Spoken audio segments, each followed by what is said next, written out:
Hello, good morning.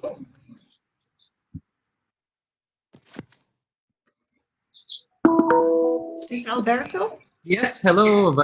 Hi, Alberto. We have been exchanging a couple of times, but I never have sort of met you, and now I'm meeting you at home even, so that's very nice. And I also just put on my camera for a second, so you should also be able to see me. Who else is there already? Valeria. Nice to meet you.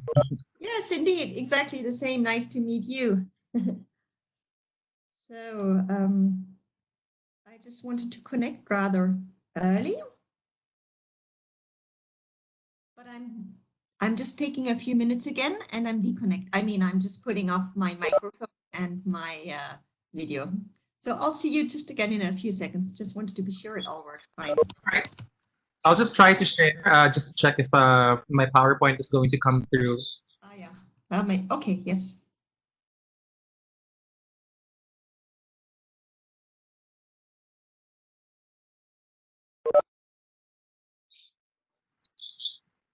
Are you seeing my slides right now? Yes, I do. Indeed, I do.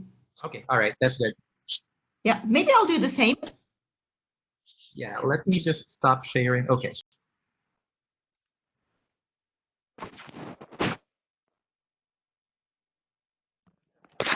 Do the same. Voila. Where's my presentation here?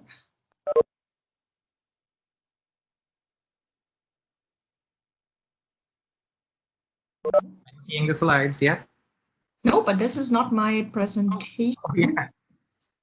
What happens? You are sharing, but this is not my presentation. This is my presentation. Oh yeah, no, it is. Sorry. Yes. So I'll start with this one. So share again.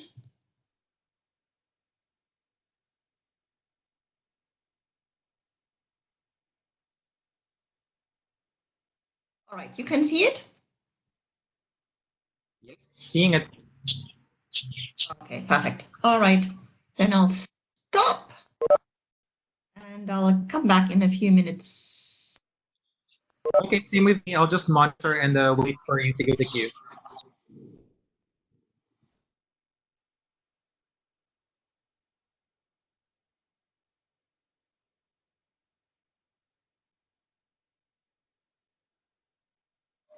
Hi, I'm now online. I'm able to connect. Can you hear me?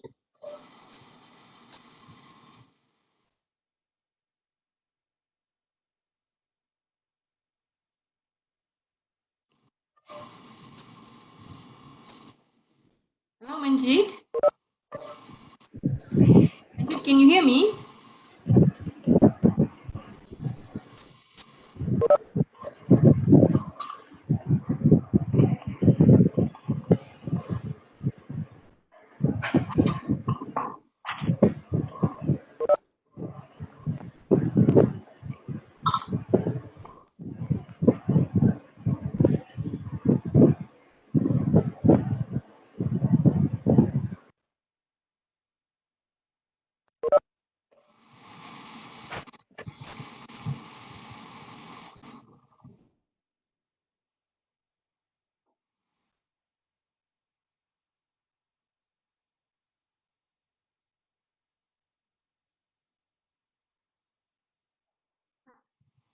Can you hear me in the system?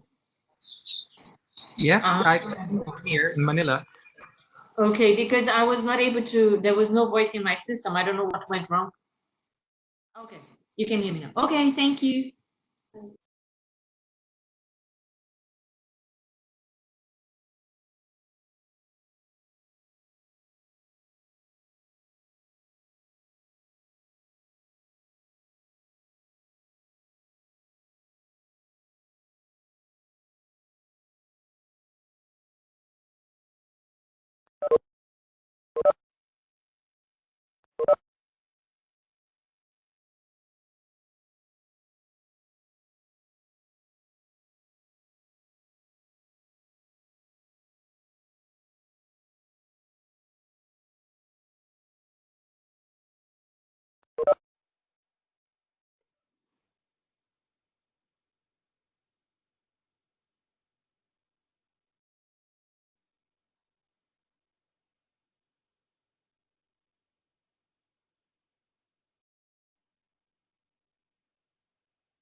Hello?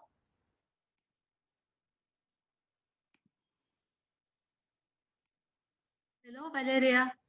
Yes, hi. Can you hear me, please? Yeah, is it Solmanes? I can hear you. Yes. Yeah, just wanted to check my audio. Yes, you're audible. Thank you. Hello, good morning, or good afternoon rather. This is Inke. Just wanted to also be sure you can hear me. Yes, Inka, thank you. I can hear you well. And I'm Good. there as well. Very good. Yeah.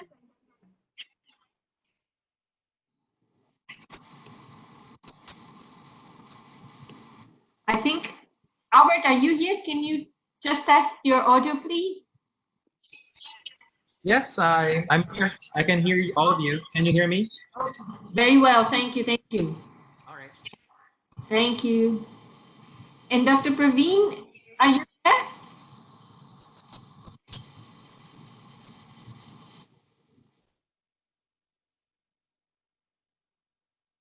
Dr. Praveen, it seems you're there. I don't know if you're able to hear us.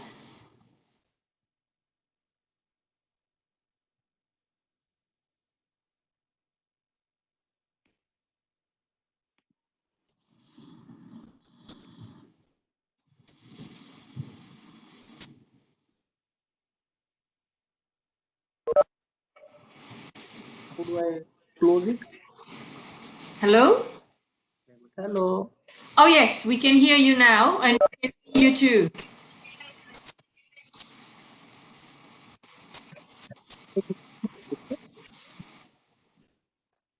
Open करो. I want to speak to her.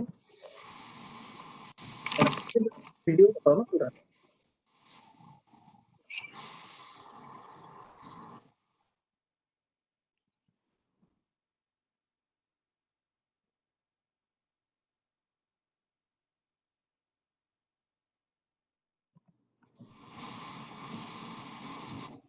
आपने use किया है क्या इसके पहले?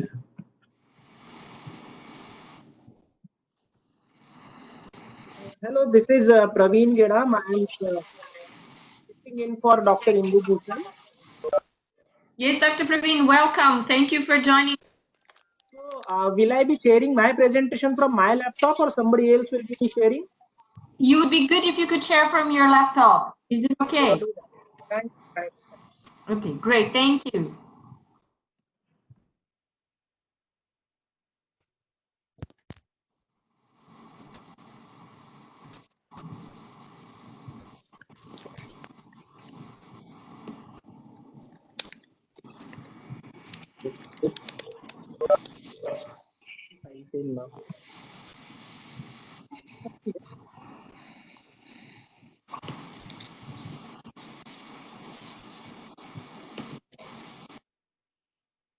Control L किया तो full screen हो जाता है. But I'm not sharing. Share नहीं करना है अभी. मेरा जब आएगा तब आएगा ना.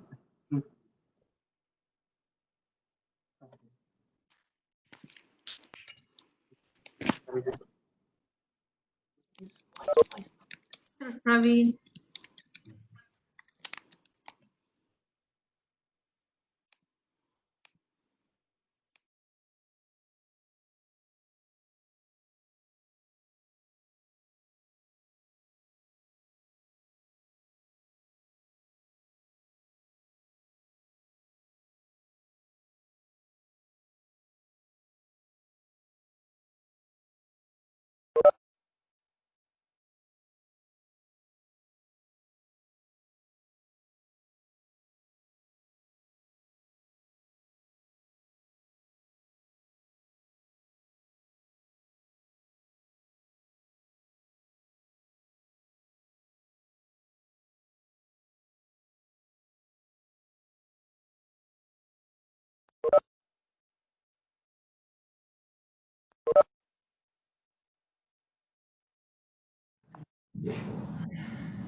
Bonanyo.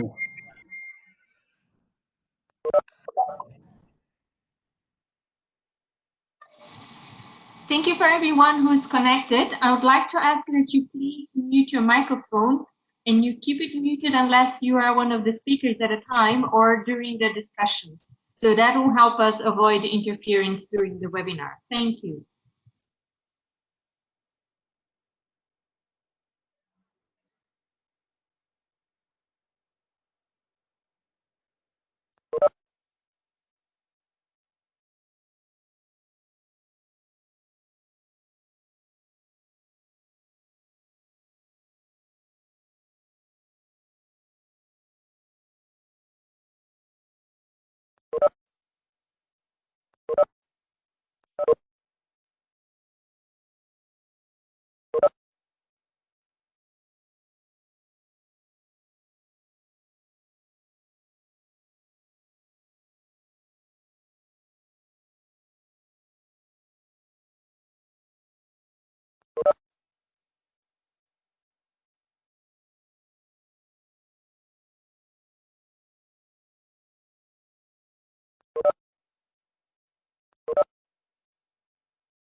Ba't nga po wala mo man?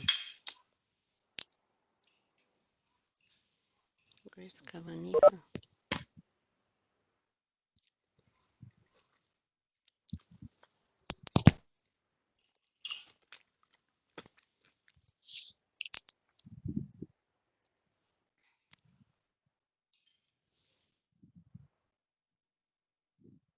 Minutes. Ay.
Okay, so we will start.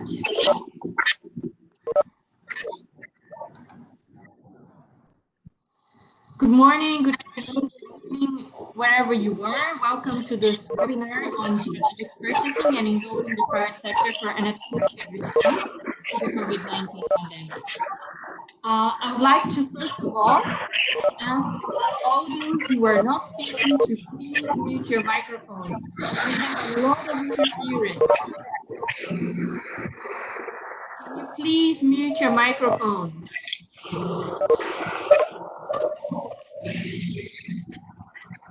It is very hard to hear. Can you please mute your microphone?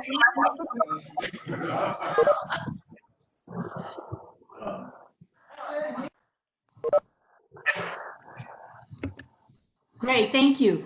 So yes, we will be grateful if you are not one of the speakers or if you're not having a discussion that you keep your microphone muted, so that will help us to communicate better. So we're delighted to have you today here, and we're very grateful to all our speakers. So the session today will be as follows. We will start with opening remarks by Mr. Manoj Talani, Director Health Systems Development from the Southeast Asia Regional Office of the WHO. After that, we'll have the first presentation by Ingrid Hall from WHO headquarters on purchasing priorities to respond to the COVID-19 based on a recently published blog. The second presentation will be by Thomas from WHO Regional Office SEARO on private sector participation in response to the COVID-19 based on data collected among countries in our region. Following this presentation, we would like to ask the audience a few questions about your country's experience and how private sector providers have been contracted or engaged in the provision of COVID-19 services. We'll be asking those questions to you in the chat box.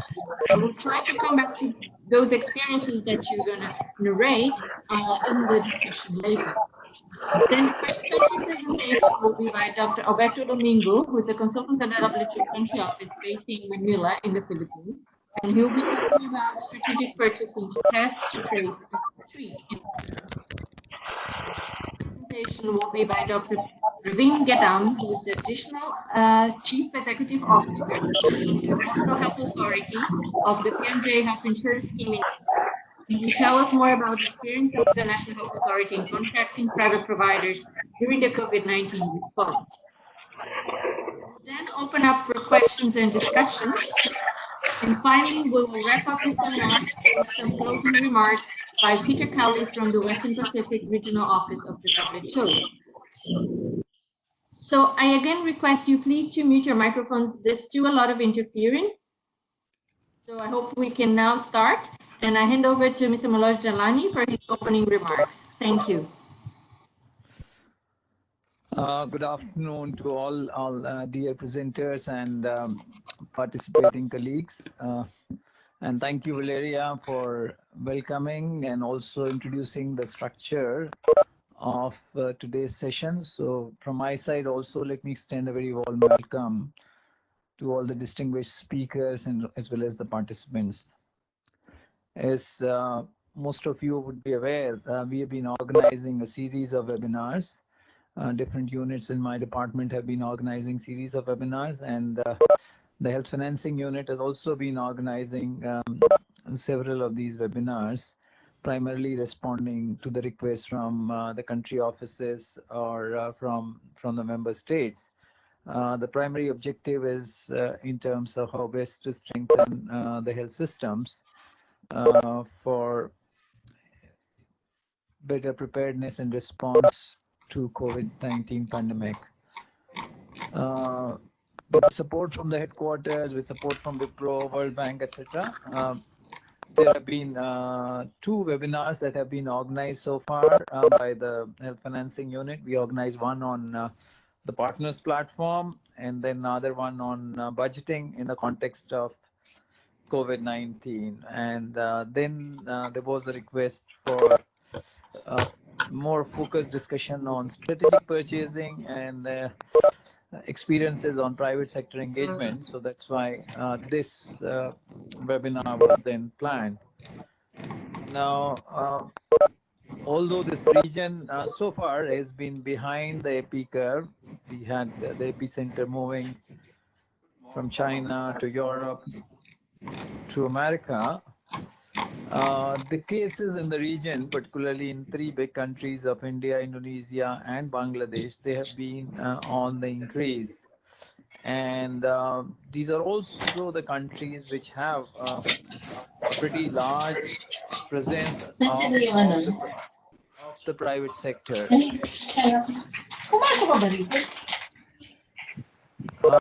Could you all Mute your microphones. It's very difficult for the speaker to continue. If you're not one of the speakers, we really would be grateful if you can mute your microphone. Thank you.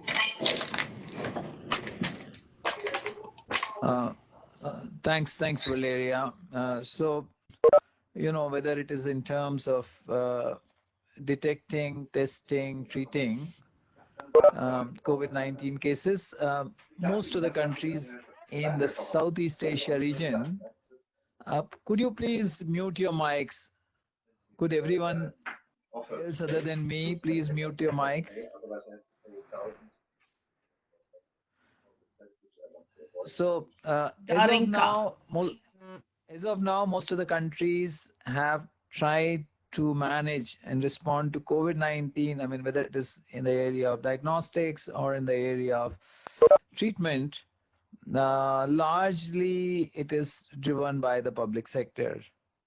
But as we see the cases increasing and as we see approaching, as we move towards closer to the peak, and the peak could be quite high in many of these countries with very large population, and we don't have great health systems in many countries. And we also know that countries like India, Indonesia, Bangladesh have almost 60 to 80% of the healthcare being provided by the private sector to respond to the surge needs for COVID-19 pandemic, as well as to maintain continuity of essential health services. We would need to engage with the private sector, whether in terms of purchasing bed capacities, I mean treatment capacities in the hospitals, or whether in terms of buying the service of providers, in terms of getting more healthcare providers from the private sector to provide services in our facilities for isolation and facilities for treatment. So a whole range of engagements with the private sector, for-profit, not-for-profit sector, for providing essential health services. So if the public sector has been largely engaged with the COVID response, private sector could be utilized to provide continuity of essential health services and emergency services. And similarly in the area of diagnostics, in the ambulatory care, in the area of telemedicine. So there are whole range of areas where services from the private sector may be required to be purchased so as to ensure the best possible response to the surge needs for COVID, as well as to maintain essential and emergency health services. Now, what we would want to do is, would like to do this purchase very efficiently, equitably, so that our health services are delivered to those who we want them to be delivered in a manner of quality that we want to be delivered at a price that we would want to be delivered. So in that sense, strategic purchasing becomes such a critical function to use the best possible, to use the resources available in the best possible manner. What I understand, basically, we have experiences from India. We also have experience from Philippines, which again has a large private sector presence, and we would basically the webinar will be focused on 3 key objectives: sharing the existing guidance on strategic purchasing for an effective COVID-19 response. So we'll get this. We also have colleagues from the headquarters discussing challenges and opportunities around contracting the private sector, and then identify possible policy options and actions needed to strengthen the COVID-19 response through strategic purchasing.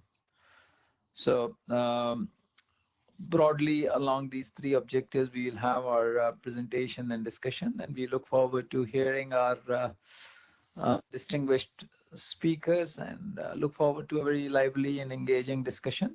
Thank you so much. All the very best. Thank you very much to our director for these very helpful words in setting the scene. And now we hand over to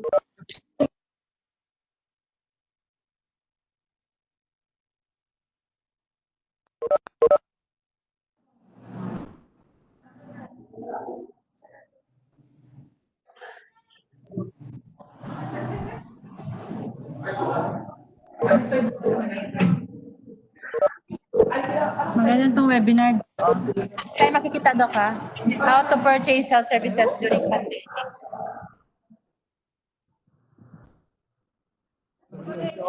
Good afternoon, Valeria. I couldn't hear you. Yes, I'm trying to ask people to kindly mute their microphones. Can you hear me now? I can hear you now, yes. Let me know when Over I can to you, start. Inka. Thank you. Please go ahead. All right, well, thank you so much. So good morning, good afternoon, or maybe late afternoon already. To all of you, it's a big pleasure and in fact an honor to be here with you. Thank you so much for the invitation.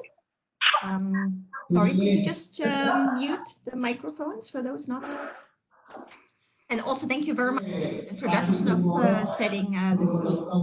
Now, I will provide a summary of a blog that we have recently put together on purchasing by the health financing team from HQ and from regional colleagues on how to purchase health services during a pandemic.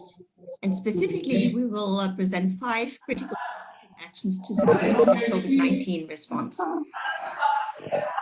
I'm sorry, this is Natalie. We really cannot hear anything. We really need to request that people mute their microphone. We already tried to mute the microphone through the host function, but if we do that, we mute the speaker as well.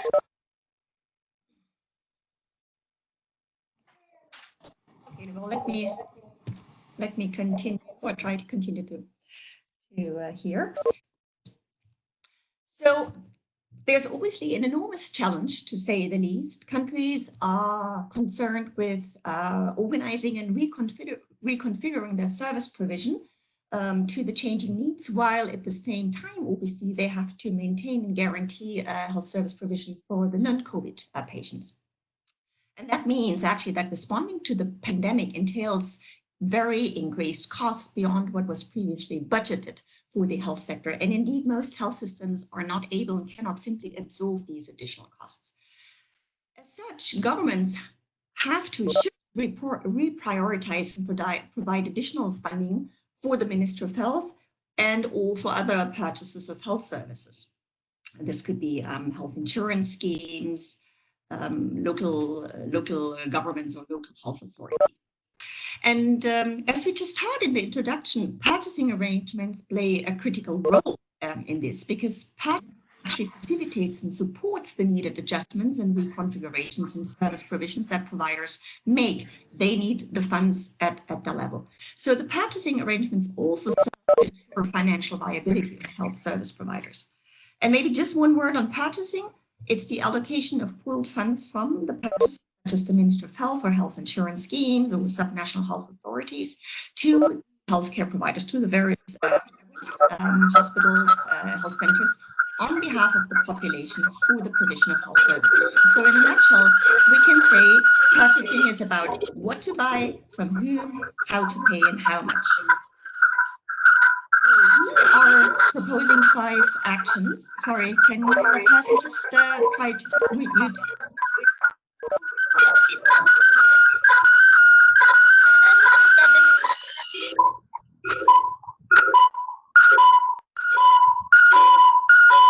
Not sure whether people can hear. All right, thanks. So the first proposed action is relating to common goods for health. So these are public health functions, population-based services such as comprehensive surveillance, including laboratories, data and information management systems, regulations, communications. And it's really about ensuring that public funds are effectively translated into the provision of these common goods for health. And this is done through appropriate purchasing arrangements. Now, the challenge is that these resources, first of all, need to reliably and to quickly reach the relevant agencies and the actors in charge of these functions and activities. For many of these common goods for health functions, the predominant purchasing arrangements are budget allocations to public institutions. And so any barriers to full and rapid budget executions need to be removed. And that obviously brings us quickly also into public financial management questions. And just to mention, we had another block several weeks ago on precisely those issues of how to get actually budgets to providers. I'll have a slide later on where we have all the links to these blocks. Now, for contract tracing and for testing, there are indeed multiple actors in place that provide those rather personal health services, specifically when we speak of testing. And so that will require context-specific purchasing arrangements and payment methods in order to capacitate and to set appropriate incentives for these different providers, be they public providers, obviously private for-profit providers, NGOs, etc. Let me move on to the next proposed action, which is about expanding benefits and related thereto, informing the public with clear and simple messages. Now, in various countries, in fact, the benefits package may need to be certainly clarified, but possibly also expanded to ensure that COVID-19 personal health services are covered. That could be done by adjusting existing positive lists of services, treatments, and diagnostics, and clearly specifying that this is now also being covered. Part of benefits design is, in fact, the co-payment side. And in fact, it's clear that all co-payments and user fees for all patients need to be suspended for at least a defined period of time to ensure that there is financial access to COVID-19 services. Again, we have outlined that in more detail in another block on financing priorities with a more detailed explanation. But just here as a core message that this is critical to ensure that people actually do seek care when they need it, rather than postponing the care and hence actually possibly aggravating the transmission. When co-payments and user fees are suspended, it's clear that this means that additional resources need to be provided so as to compensate providers for the lost user fee revenue in order to keep them operational. So this is on these are some key messages on benefits. I actually want to really go a little bit deeper into the next proposed action, which is about the actual payment methods. So there's need to adjust payment methods and rates to the new service delivery arrangements, and at the same time ensure continuity in funding flows to healthcare providers.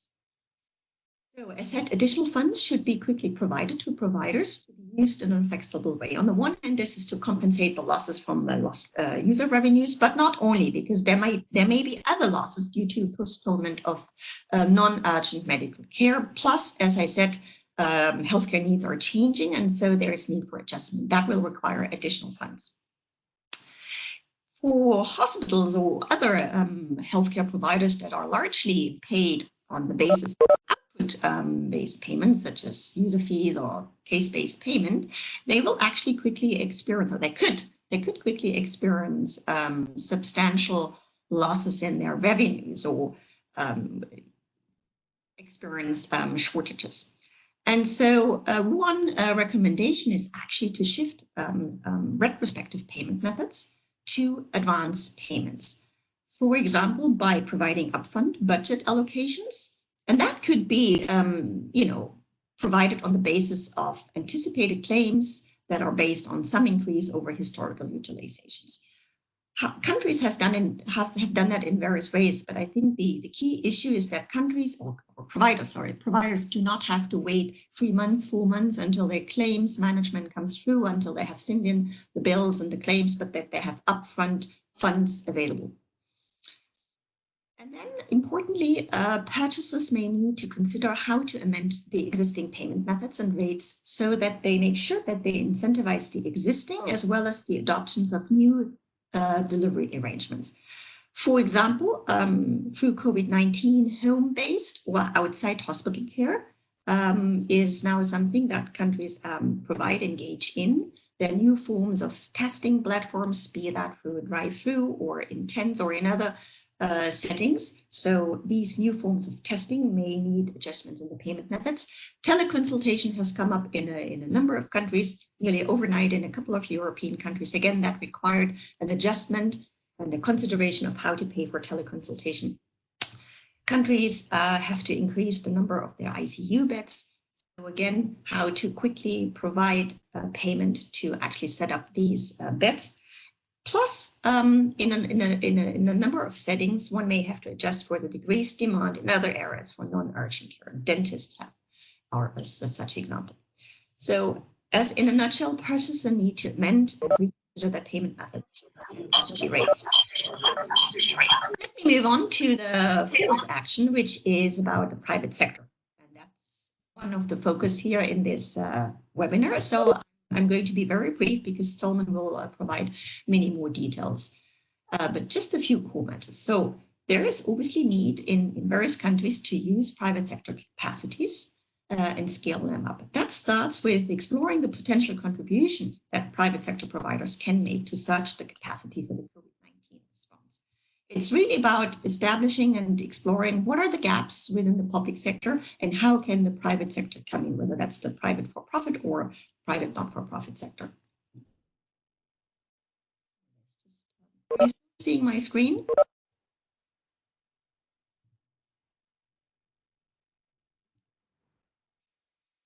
Now, in a number of countries where needed, this may also imply to develop possibly simplified contracting protocols. And that goes also together with adjusting of public financial management rules. For example, when public financial management rules are making it difficult to allocate funds to private sector providers, that may need to be adjusted. And very importantly, I think that's really what I want to focus on here is where needed, one needs to specify the contract features. For example, in terms of what are the registration and empanelment criteria, how to pay the providers, the private sector providers. So what are the payment arrangements? How much to pay to them? Now, it's not feasible to have long negotiation process in the times of crisis. So yes, there needs to be a process that helps to quickly set up and determine those payment rates. Very important as well in this contracting process is to have clear accountability mechanisms that ensure compliance, not only with the payment schedule and the payment methods, but also with the treatment standards and with other guidelines as delivered by the government, by the Ministry of Health. Moving on to the fifth proposed action, which is about governance arrangements. So here it's clear that effective governance arrangements need to be established, need to be in place for accelerated decision making. And at the same time, there's need for clear reporting standards. The crisis requires fast purchasing decisions, as I just mentioned, long negotiation process over months or over years, as we have seen in some countries in the relationship between the public, let's say, public sector and private sector providers is really rather difficult in these times. So possibly this may also require that procedures are modified to accelerate the decision-making processes. Also, there's need to have clear rules and mandates in place for the decision-making processes across the different government agencies, but also across the different government levels. So here I'm talking of the different stakeholders, Minister of Health, Minister of Finance, the health insurance schemes, especially in countries where there is a multiple and fragmented setup of different health insurance schemes, but then also with respect to the different provider types, so public sector, private sector. So this could be, for example, through having or through setting up a coordination body.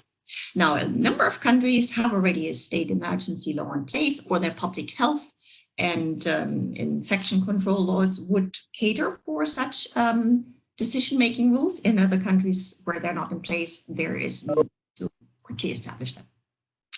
And last but not least, information management systems are extremely crucial. There's need for clear and uniform reporting and recording standards for all purchases, so that actually the data that comes in on the number of cases, on how people are being treated, can be collected in a standard way. That will help to monitor service provision, but it will also help to adjust possibly where needed the response. And it will overall help to have the relevant and sufficient information to take purchasing decisions. Let me conclude. I think it's clear that a strategic approach to purchasing is crucial to keep providers financially viable for both COVID and non-COVID care.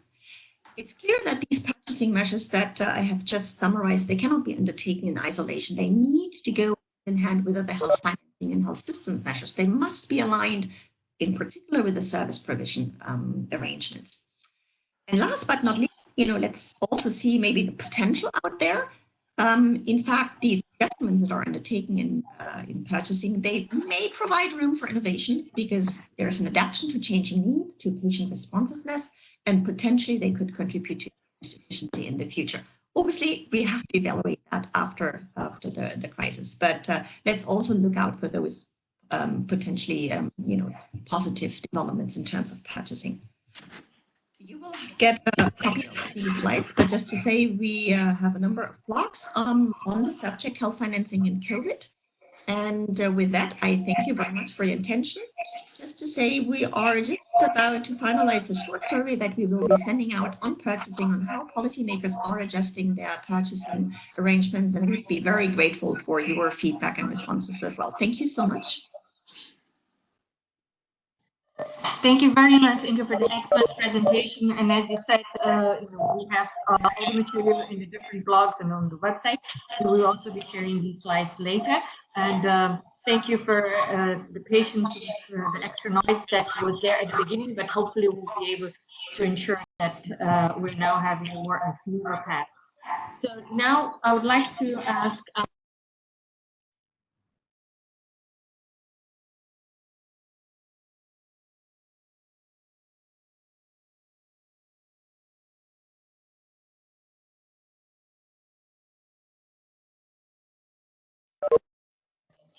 over to you, Simon. Thank you.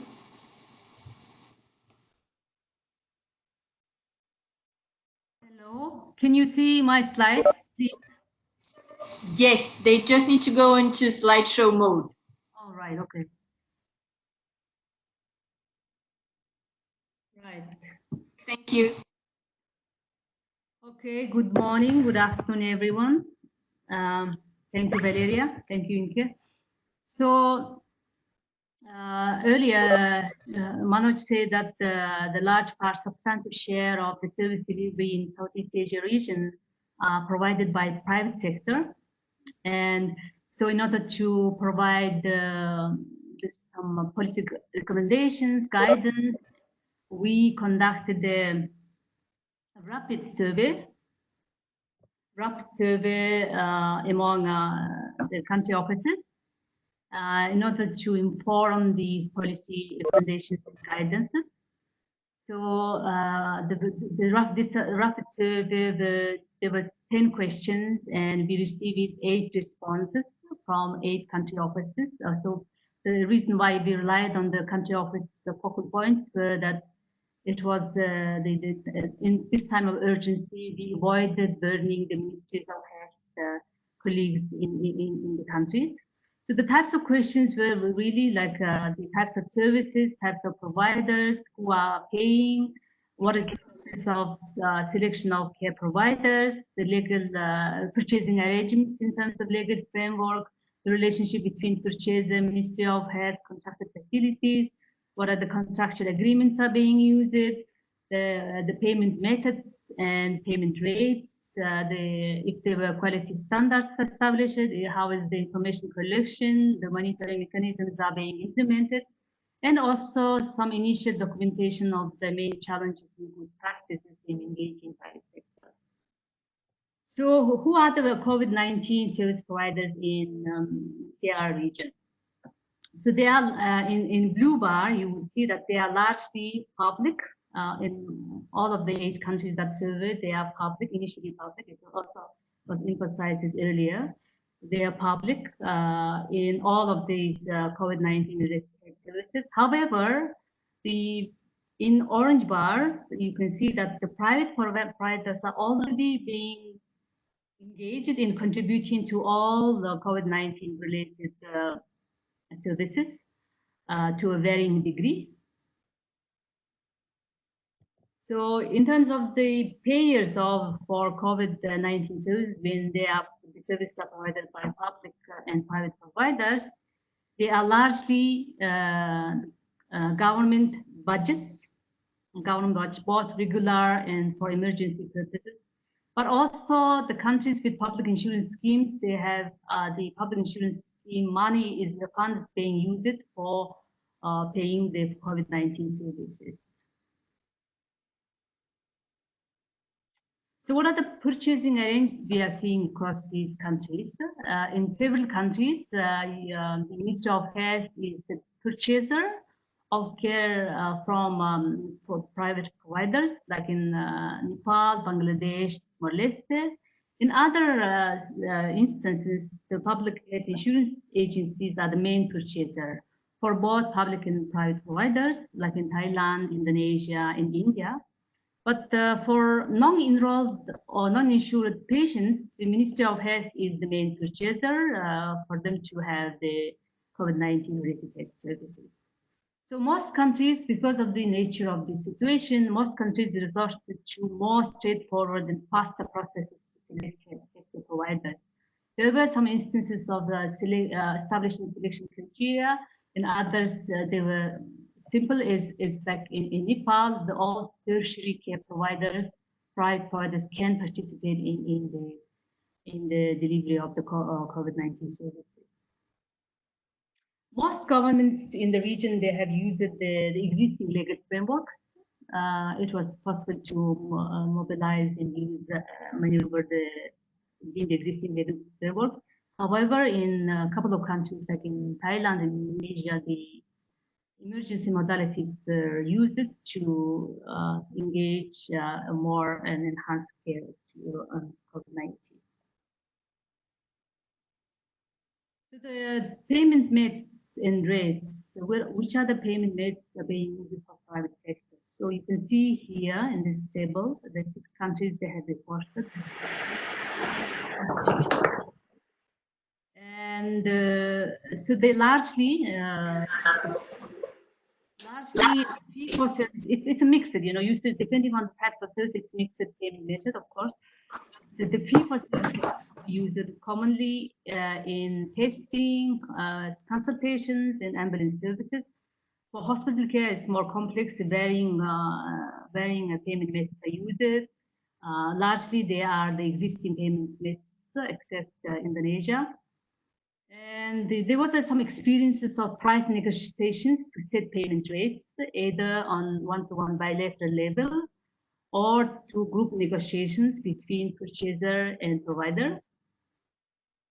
Now, also there is one thing that was another example was that these existing payment rates were not sufficient. They were not acceptable to some of the private providers to provide COVID-19 services, especially the ICU services. There's some, the increasing negotiations are happening in order to reflect the engage private sector there. In terms of the monitoring mechanism, reporting data, monitoring mechanisms, there is a guidelines, the service delivery, the treatment protocol guidelines that developed and approved and implemented, and they require specific set of data to be reported on COVID. And the reporting is mandatory across all countries in the region that is surveyed. And in most countries, not only the purchaser, but also these regulatory agencies like disease control departments are engaged in monitoring the quality of the COVID-19 services by private and public providers. So based on the initial findings, we are developing policy guidance and recommendations to member states, and some of which I would like to share here with you. First of all, there is a need to, some of these has been already said by Inke, but I want to reiterate them as well. So there is a need to assess, see the gaps of the public health system, and then see what capacity the private sector has to offer. This process should be there. And the public financing needs to be used for this emergency COVID-19 kind of situation, for the services on COVID. And there's, as much as possible, there is needs to avoid the direct out-of-pocket payments by the patients. And there is a need to establish strategic purchasing relationships, especially when there is a Ministry of Health and government is the purchaser. And the governments really need to establish which agencies needs to perform these purchasing functions. For example, in Indonesia, in the case of BGPS, the funding or payment was coming from the government, but however, some of these strategic purchasing functions like claim review, claim payment, monitoring, selection of providers were done by the insurance agency. And related to that, the selection of the providers needs to be based on minimum set of criteria, which is increasingly happening nowadays across the country. And as much as possible, there is a need to see if the existing contractual arrangements can be used to respond efficiently and quickly to the situation. And where needed, there is a need to identify adjustments if the existing contractual arrangements are not applicable. And with regards to the provider payment methods and rates, it's two things to be on. One is that the existing payment and claims management system, what are the situations there? We can rely on these. And second is the incentive, objective or incentive that we are trying to put on care providers. Things like the extent of covering their financial viability for private providers. And of course, once these are clarified, the public finance management rules needs to allow for prompt flow of funds to private care providers, especially in the situation of the line item budget system, where sometimes these private providers are not allowed to have the direct or advanced payment system. And of course, there is a reporting and monitoring mechanisms to be in place in order to ensure the quality of services in compliance with treatment protocols and patient referred rules. So these are the key recommendations that we are putting forward, and they will be shared. That's over to Valeria. Thank you very much, Salma, for the excellent presentation and helping us to further understand what's happening in some of the countries in our region, and hopefully give some guidance to countries, lower middle income countries, as they consider contracting private providers. Just a note to say that as regard to the information from our countries, we may not have been able to capture fully the full details of what's happening, given, of course, as mentioned by someone at the beginning, we are at in the middle of an epidemic, and therefore we could not always reach out to those who have the best information. So actually, one of the things we'd like to know from you perhaps is if you have different perspectives or additional information from the countries in this region, and you can share, that would be very helpful for us to further refine the work that we're working on here. So with that, we move on to the next part of the webinar, which is actually to have some questions for you in the audience, where we would like to hear what is your experience in countries where you're working on. And I will need someone's help to put up the questions. Yes, great, thank you. So basically, we would like you in the audience to write in the chat box about your experience in terms of increased involvement or not increased involvement of private providers for health services in responding to the crisis. Anything that you feel it's relevant to share, if you can put that in the chat box, that would be helpful for us.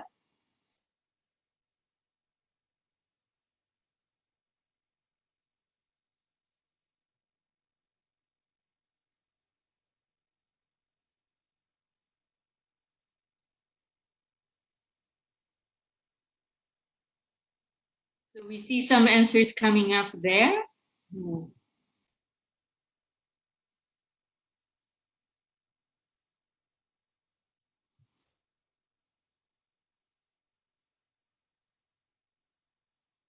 So perhaps to get a bit more specific, the second question is, how is your government contracting private health facilities in the response to COVID-19? And in that respect, are there any new practices or new approaches in how these facilities are being contracted?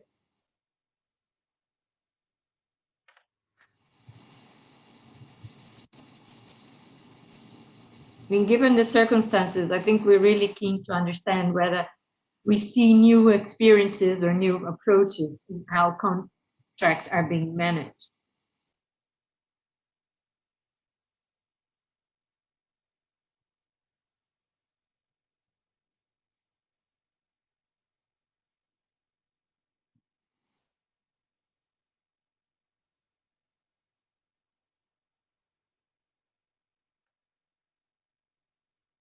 And then moving on to the third question,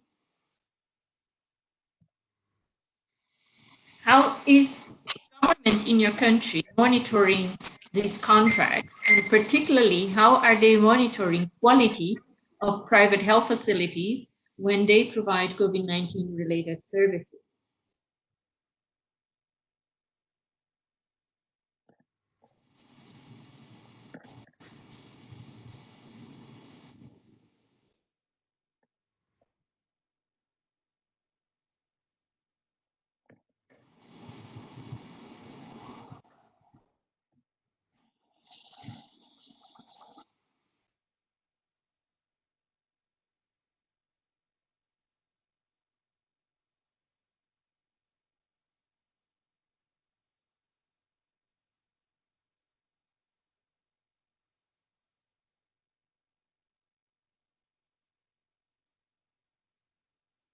We see a number of experiences being shared from Thailand to Myanmar to Liberia.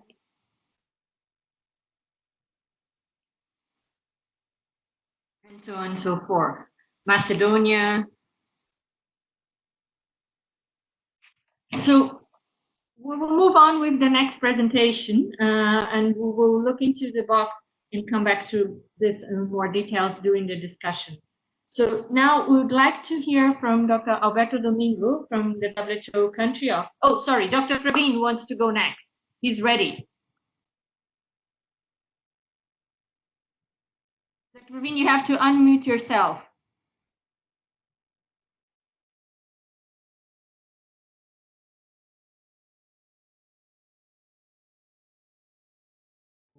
Okay. Over to you, Dr. Praveen. Thank you very much. Audible?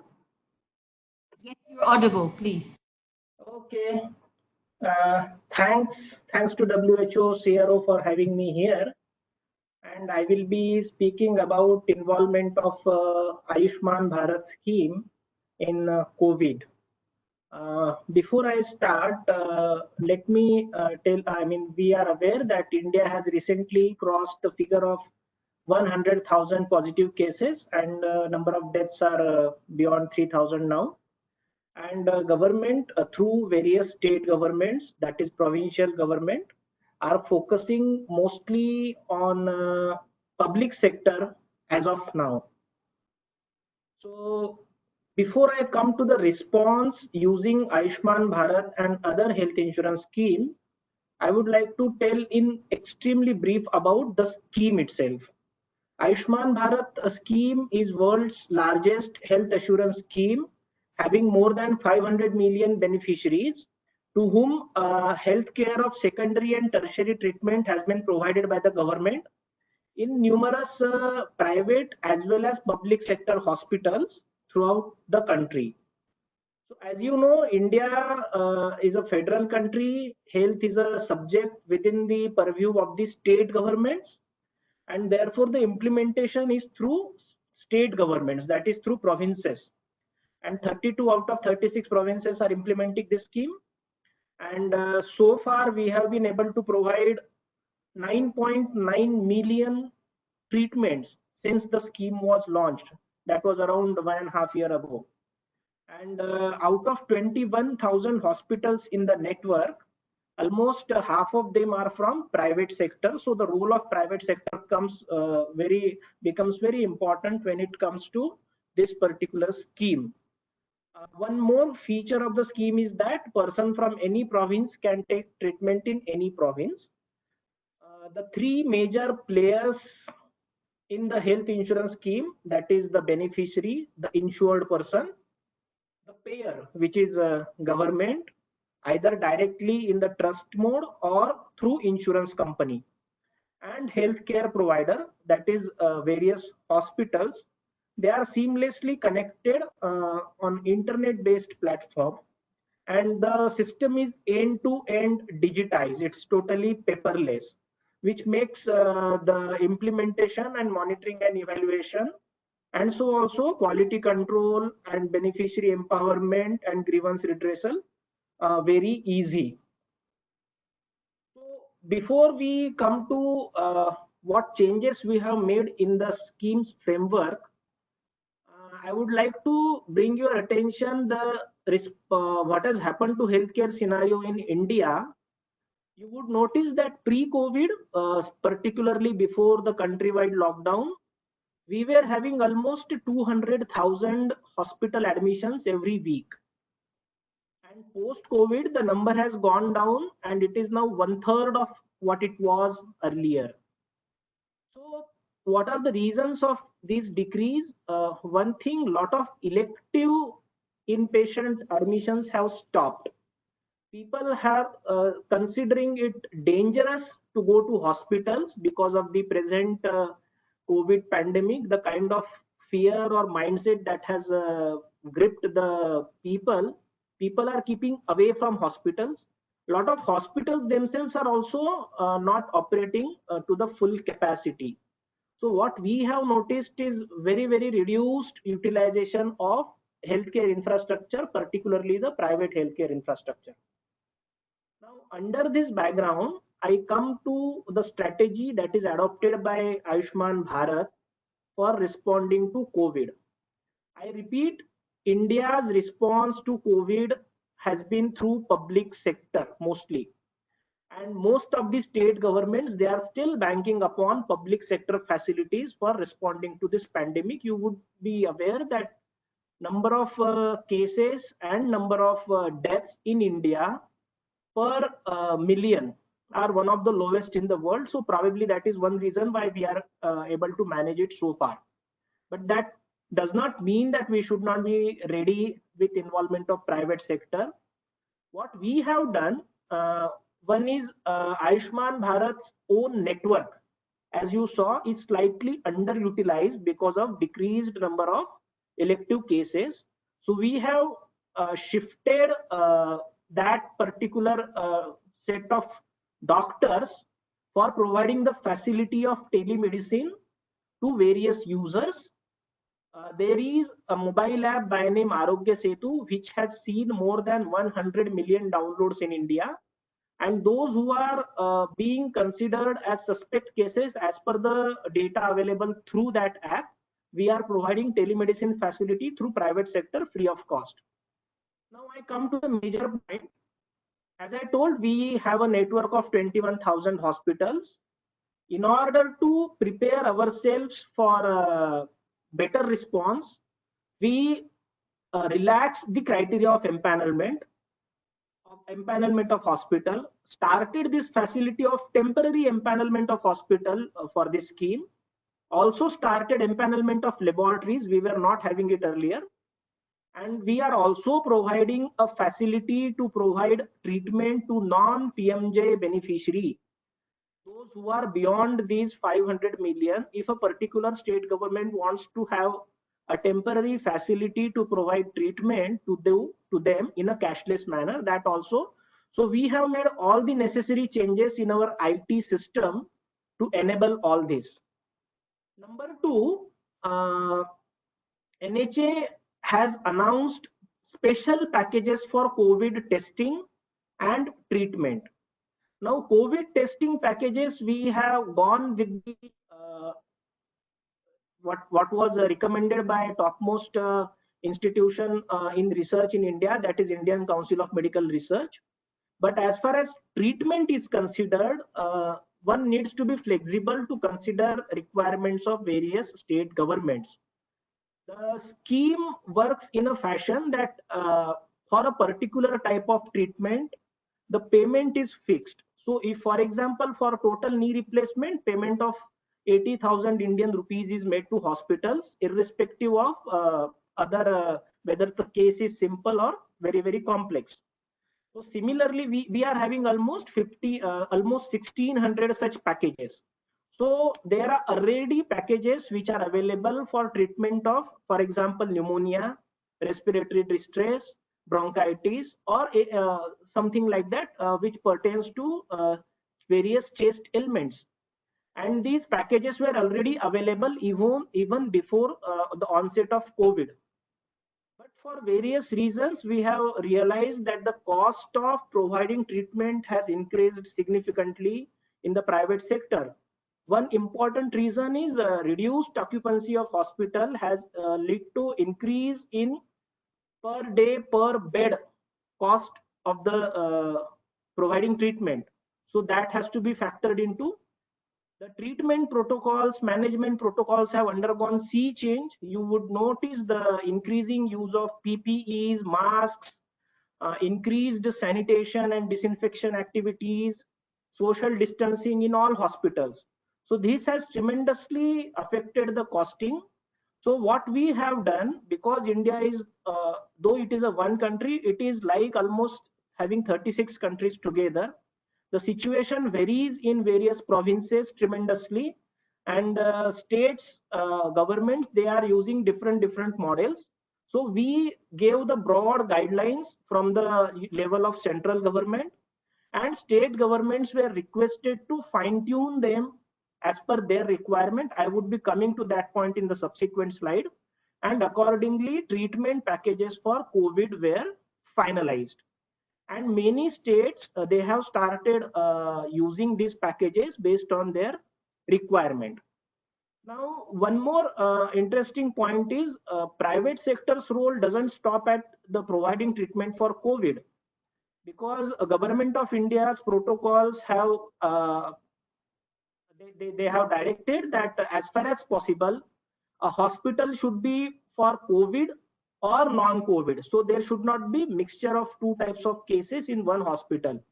So let us say in a one small far-flung city of or far-flung town of India, if the main public sector hospital gets converted into COVID hospital, then this approach provides facility to local government, the local city government, to convert a private hospital into non-COVID hospital, so that non-COVID cases can also be taken care of. So the approach for involvement of private sector is towards COVID as well as non-COVID both.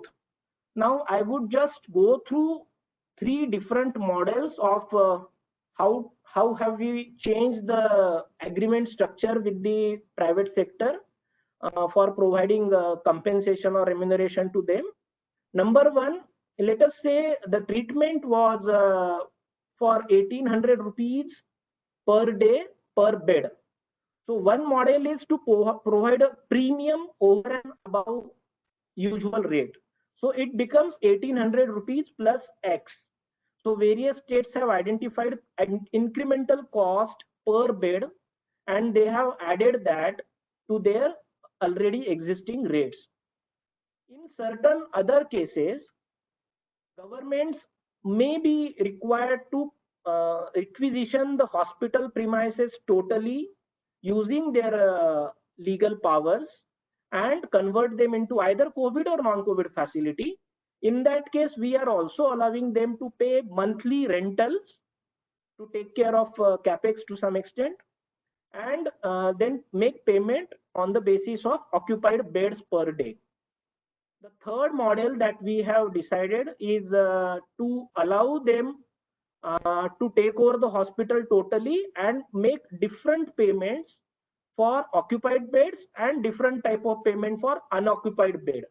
So different modalities are being used in different parts of the country, and this is how we have prepared ourselves for involvement of private sector. One more point is many states have expanded the coverage of health insurance even beyond 500 million. Right now, the figure stands at 660 million. And after the onset of COVID pandemic, many states have gone even beyond that. So as I told, we have also provided IT framework, the internet-based framework to provide treatment to these many people. I think I can take questions now. We would like to keep all the questions for the discussion and go through the presentations first.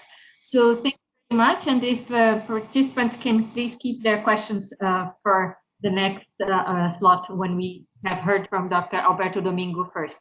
So from Alberto Domingo, thank you.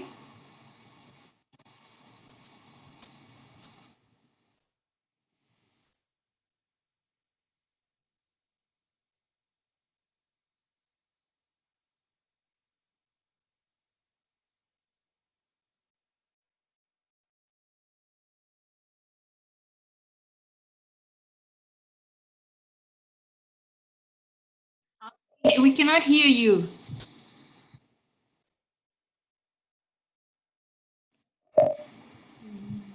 No, your sound is not coming. No sound yet.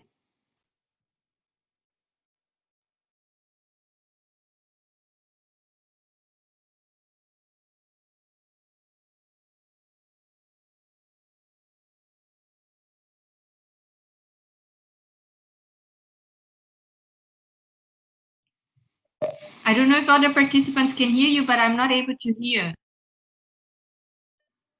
Cannot hear.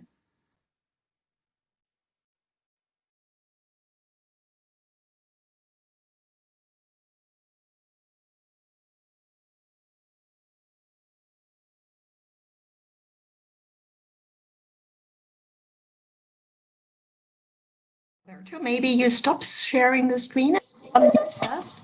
Unmute first. Albert, maybe you need to stop video and that may help.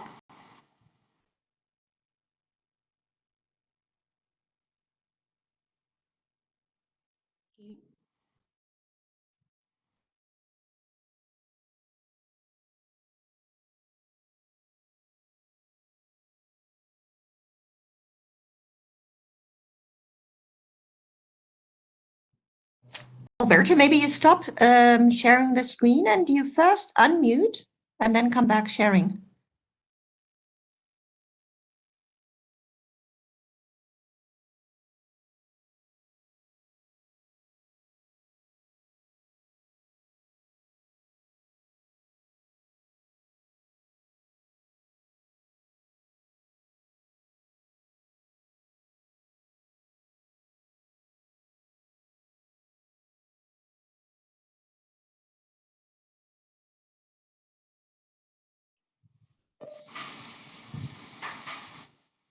Albert, I don't know if you can hear us. If you're able to.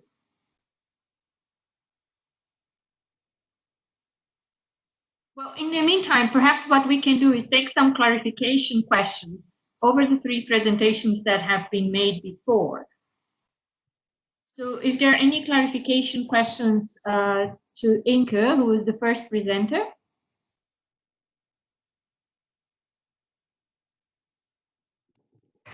I had seen one question at the very beginning, which was about how to go about people that are not enrolled or members of a health insurance scheme. I mean, this can be answered by the 3 of us, but this is a question that came up, I think, very much at the beginning.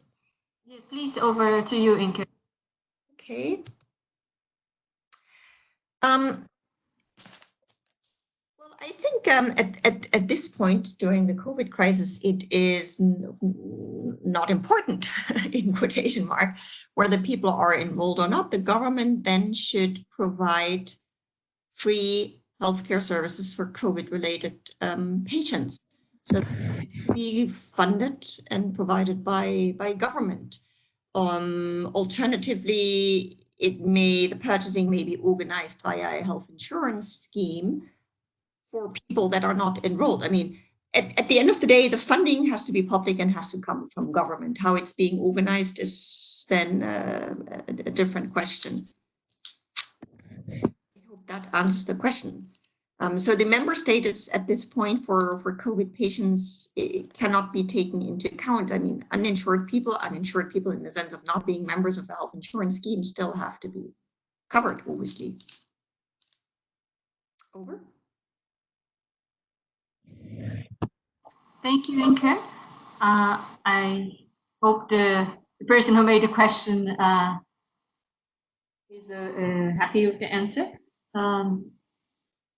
Any other clarification questions now to the second presenter, to Solomon?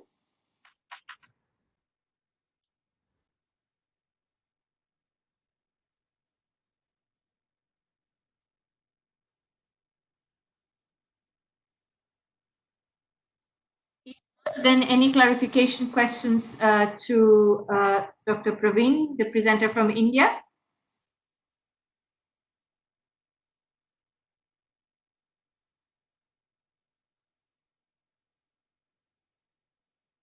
Okay, sorry, can I just come in? There was another question in the chat. Question Go ahead. So Yes.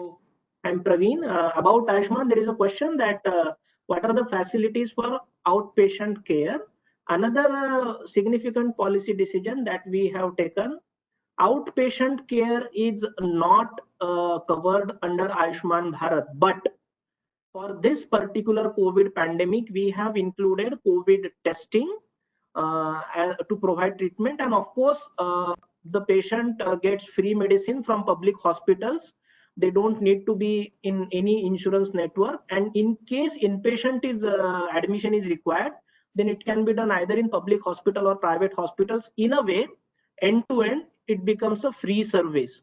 So that part is taken care of. The next question is, which is the most preferred model? Most of the provincial governments, state governments are going for the first model.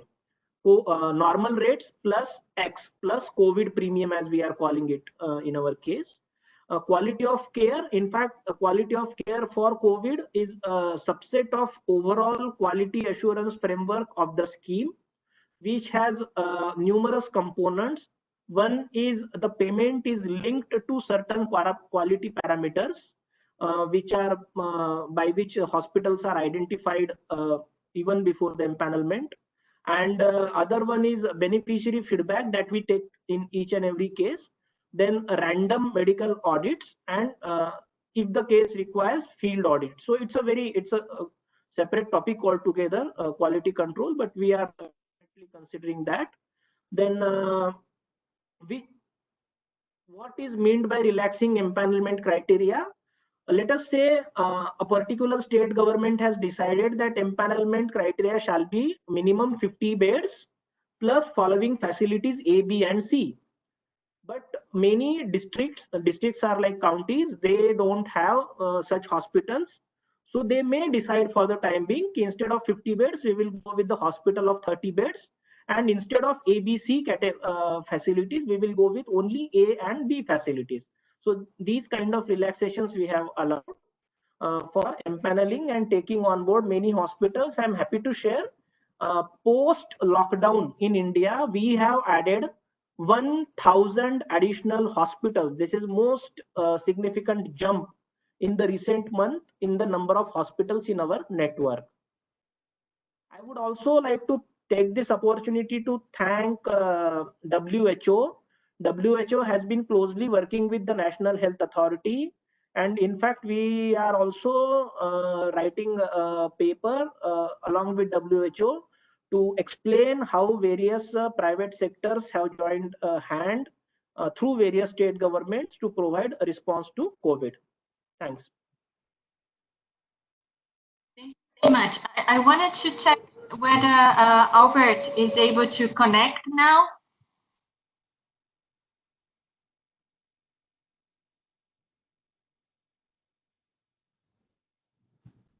Albert, are you still there?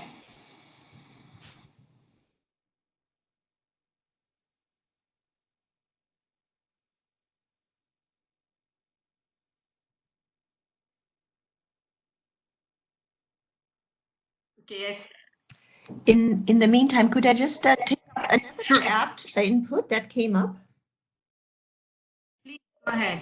It was very much at the beginning. There was somebody who wrote, I would be interested to know if in any country the Minister of Health has been able to use the crisis to request more transparency from private providers, among others, about their activities. It was a problem in many countries before COVID.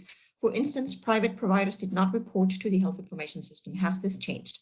So this was the question. I think this is an extremely interesting and important question. Now, we don't have the answers yet, but possibly this is something that we can also find out for this short survey. But just to say, I think there is an enormous chance, you know, if we try to see the positive, that in fact, private providers are being requested to actually deliver the case numbers, the people that they treat, because it is necessary for the crisis and to respond and set up a response to the crisis. So in that sense, maybe we see that. Maybe we see it in terms of reporting cases and treatments. As I say, I don't have the answer, but this is extremely important and there might be a chance. Thank you. Thank you. Okay, indeed, very important. I hear from Dr. Albert that he's connected again, so I hope he can be audible now. Over to you, Dr. Albert Domingo.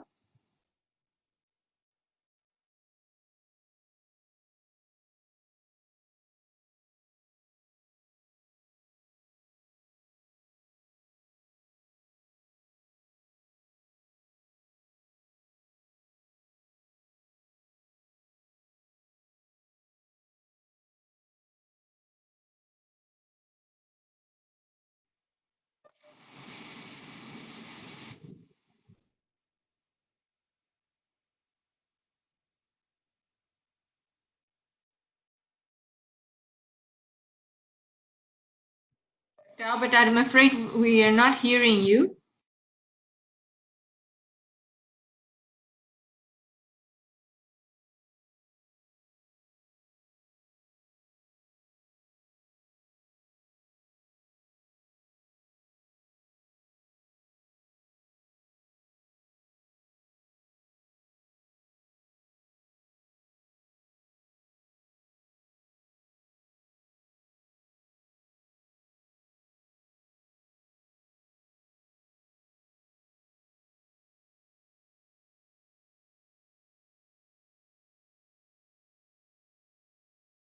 Hear you.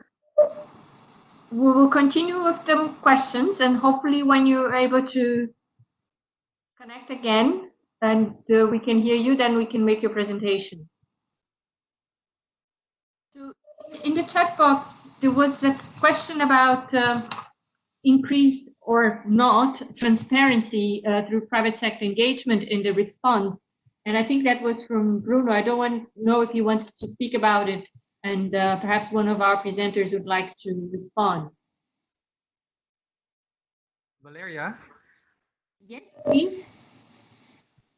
Valeria, can you hear me now?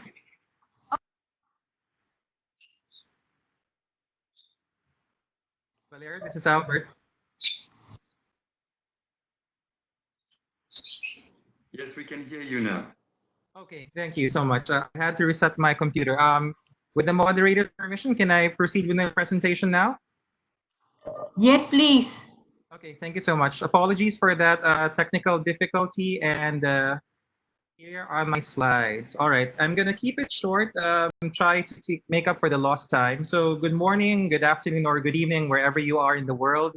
And my name is Albert Domingo. I am with the Philippines office of WHO, and we are working together with the Department of Health and the Philippine Health Insurance Corporation, and of course the national government as a whole, to work on strategic purchasing to test, trace, and treat.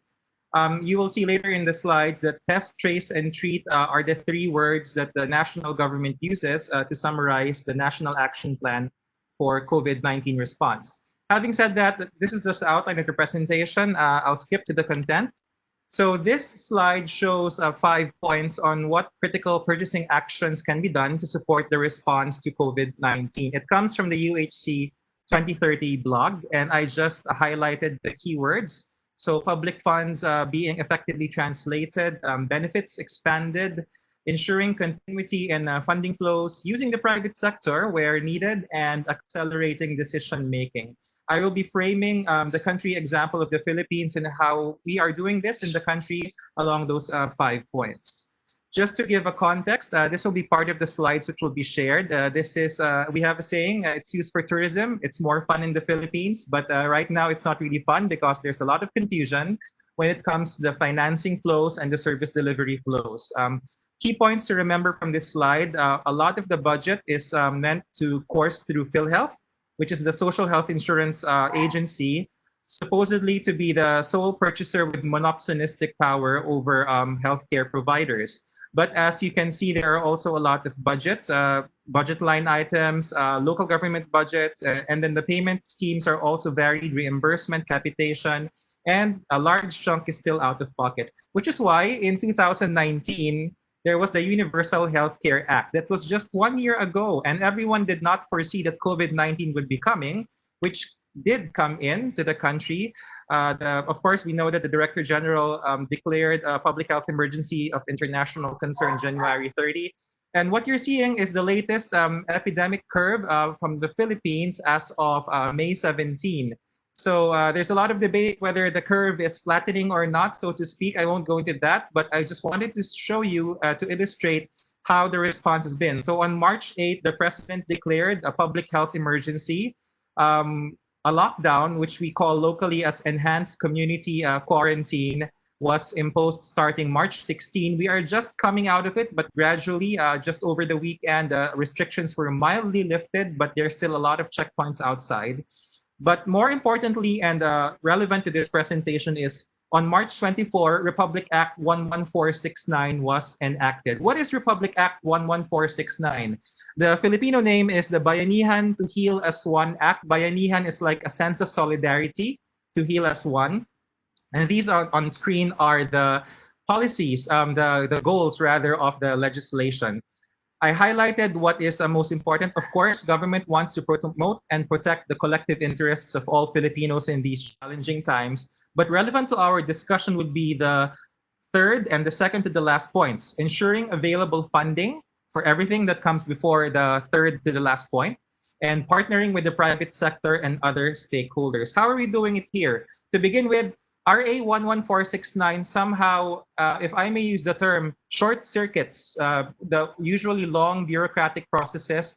Inky was already discussing this earlier on how usually the health insurance agencies would have a lot of negotiation going on with the private sector, and how government would be strict when it comes to its auditing rules. Well, there are still auditing rules, there are still procurement rules, but a lot of those were relaxed by the emergency legislation. And PhilHealth was given a lot of leeway as it is already doing. It has benefits for testing. It has a benefit package for community isolation and a benefit package for inpatient care. PhilHealth also has relaxed its own internal rules. So before, you could not file multiple claims. I think within 45 days, you have to wait it out, something like that. But now that's been relaxed. And then the legislation also provides for a mandate that if it is a healthcare worker involved, all medical expenses will be absorbed by PhilHealth, virtually 100% financial risk protection if you are a healthcare worker. There is also a sort of a built-in remuneration. If a health worker gets infected, then there's 100,000 pesos, I wouldn't call it an incentive. You don't want to be infected, but there's a sort of compensation if you are infected. And if it is unfortunate that you will expire and you're a healthcare worker, you are compensated 1 million pesos. There are also a lot of general appropriation realignments. So a lot of the line item budgets were realigned by virtue of this piece of legislation. It is also notable that this law just took all of 24 hours to legislate. What normally takes like years, even decades. In the case of universal healthcare, it started as early as 10 years ago, and then it just keeps on getting refiled. But because of COVID, it's what you would probably call a silver lining if there is something to this pandemic. It really accelerated the legislative process. Government responded, and out came the emergency powers law. RA 11469 allows for the realignment to be given to the operations of what we call the COVID referral hospitals. Allocations to LGUs are slightly increased, and then there is also the Quick Response Fund of the Department of Health, which so far has been used to hire additional healthcare workers. On screen now, you are seeing the latest version of the National Action Plan for COVID-19, and this is where the 3 T's come in. End-to-end, the T3 management system to test, trace, and treat. We begin with prevention. Of course, there's health promotion, social distancing or physical distancing, hand washing, and so on and so forth. But of course, we have to detect by testing, using RT-PCR. We see here number 3, rapid antibody tests. It's a very hot topic right now in the country. As WHO and the DOH, we have been advising everyone not to use this for clinical decision making. It has utility maybe later on for seroprevalence studies, but as it is, as you would imagine, local governments, companies that are about to bring their workers back in are really asking, should we buy these rapid antibody tests? Who's going to pay for it? So it's relevant to our topic right now on strategic purchasing. And so far, the answer of government has been consistent as far as the DOH is concerned. It is not for clinical decision making. It will not be paid for by public funds. Companies may use it. But of course, as you would imagine, there's a lot of misinterpretation and the political pressure is just so strong, and it's an ongoing debate. Contact tracing would also be part of the plan. That's under the trace keyword. And then under the treat keyword, begin with isolation, those quarantine facilities, guidance for home isolation or home quarantine, community protocols for those who will be found to be positive. For those who will be treated, we have the hospitals working on that. And then later on, reintegration and adapting to the new normal. I'll go into more detail later. Let's go to testing. So how can we use private sector capacities where needed? Interestingly, as I was listening on early during our discussion, it usually begins with the public sector responding or mounting the COVID-19 response. And this can be seen in this pie chart updated as of this morning or last night. As for the cumulative number of tests done, RT-PCR, 64% have been performed by a public laboratory, and just now, 36% are by private laboratories. But the DOH is continually going around the country together with the WHO country office to certify more and more private testing laboratories. And to the right of the slide, you will see a photograph of what is known here locally as a mega swabbing center. So the government was looking at examples from South Korea, for example, where drive-through swabbing was done. The local version here is a mega swabbing center. What is in the photograph is a privately owned events place. So if you will notice, why are there chandeliers and nice curtains at the top? This used to be a popular wedding reception venue.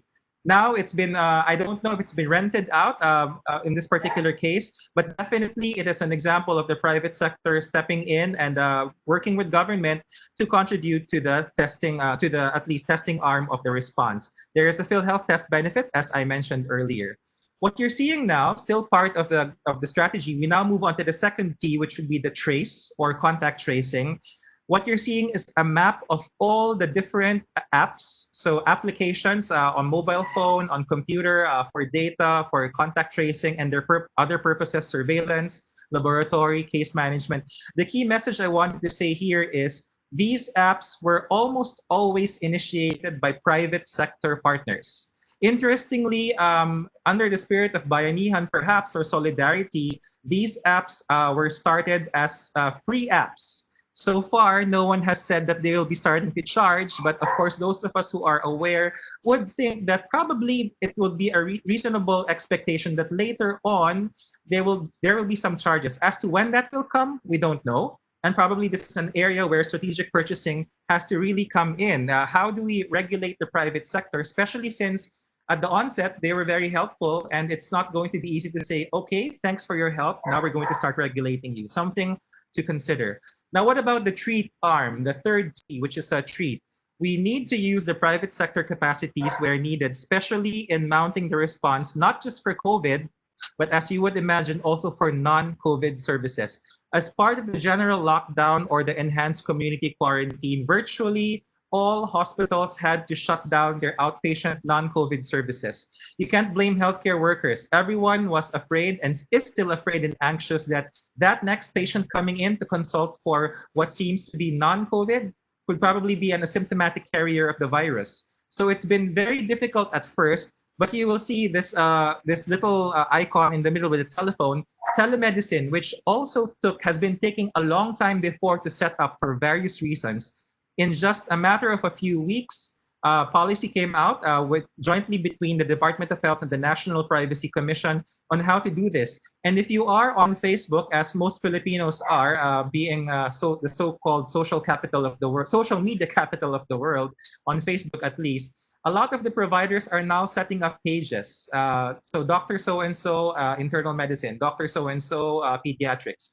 And this is now becoming the new normal, that you have to get an appointment first. And if your case can be managed by telemedicine, then so be it. No need for a physical contact. But let's not forget the COVID patient pathway on the right. So the TTMF stands for Temporary Treatment and Monitoring Facilities. These are not hospitals. These are designed for mild cases of COVID and also asymptomatics that need to be isolated. A lot of this were set up in partnership with the private sector. When it comes to the next step further down, the referral hospitals, initially, the Philippine story started in early March with COVID cases popping up in private hospitals. Speculation was that because middle-class individuals to upper middle to higher income levels would have it easier to seek care, they would go to these private hospitals. So initially, there was a statement around early March that private hospitals really wanted to transfer the responsibility to the public hospitals, which is why the DOH designated 3 COVID referral hospitals: the Philippine General Hospital, the Lung Center of the Philippines, and also this hospital we know locally as Tala, which is located inside also Metro Manila. But as we know, as the pandemic drags on, these 3 will not be able to handle all cases. Thus far, there has been no surge in number of cases, but of course, you always have to be ready. So preparations are being made to increase the participation of private hospitals. They did not give up participation, but they are also aware that when the 3 public referral centers are overwhelmed, they will have to do their share. Now, let's do a deep dive of a bit into the treatment. And this is a screenshot of the various policies. I can make this available later on. They're all in English. So we have policies for community-based management standards. There is a policy for healthcare provider network guidelines. This is the response on the supply side.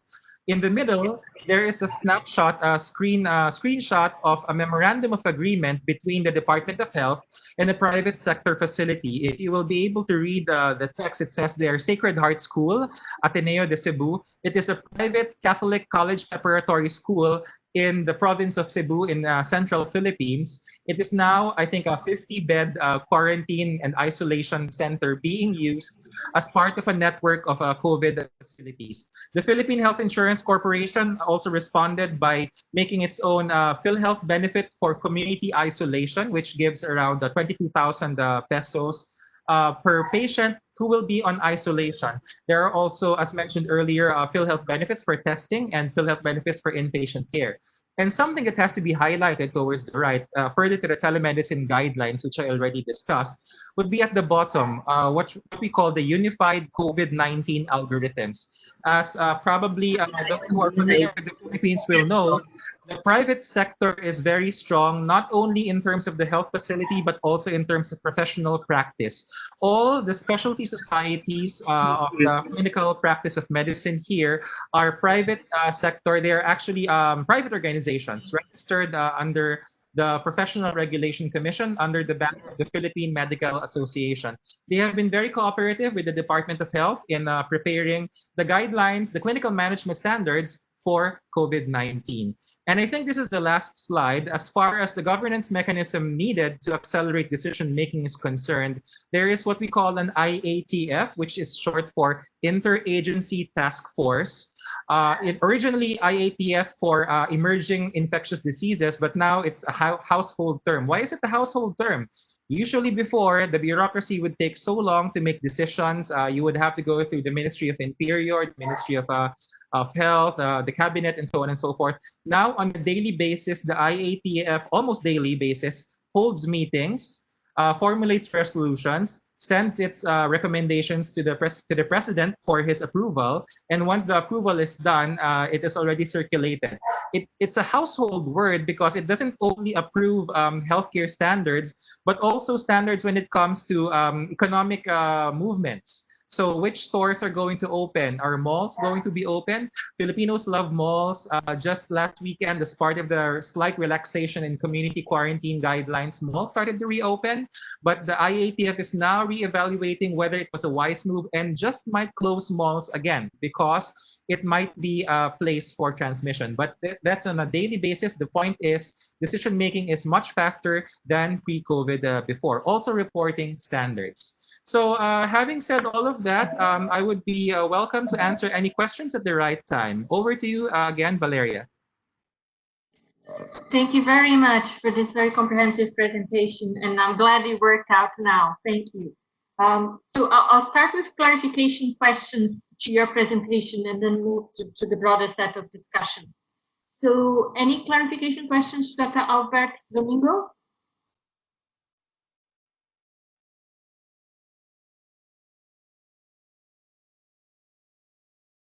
I seem to have a question. To what degree is the PPP unit under DOH involved in planning of resource flows and allocation of the COVID response?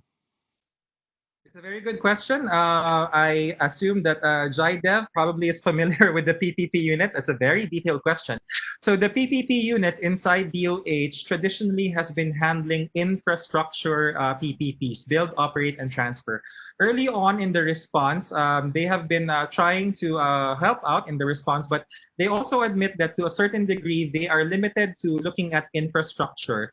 And this is also in the sense that they help with planning out which new hospitals to construct, which clinics have to be repurposed, but it's always in the medium to long term.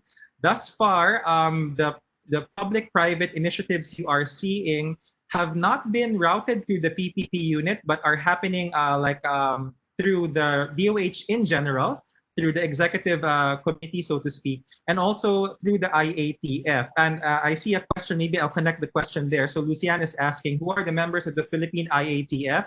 The chair is the Department of Health. There is a long list of members, but key to find out here, cabinet level members are there. So from finance, from the Ministry of Interior, also from education, and so on. Social welfare and development is also there. Plus, it is also linked to a technical working group of infectious disease and epidemiology experts. Over to you, Valeria. Thank you very much.